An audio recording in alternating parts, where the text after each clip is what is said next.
Already down आहे.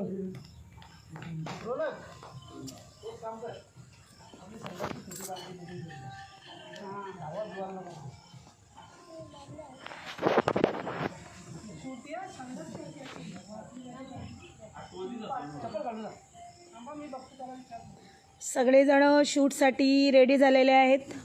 बघू शकता 100-100 रुपयाले टी शर्ट आणलेले आहेत. चड्डीन बड्डी. हां रेडी रेडी. आणि आता सगळे रेडी आहेत. रंजिता आम्हाला शूटसाठी भेटली. थँक्यू. सो मी बघा गाईस स्विमिंगमध्ये जाण्यासाठी फोटो अपलोड करण्यासाठी गावठी बाई कशी रेडी झालेली आहे बघू शकता. पायापासून बघा. हे बघा एवढी हिल घातलेले, पायामध्ये पैंजण घातलेले आहेत, शॉर्ट्स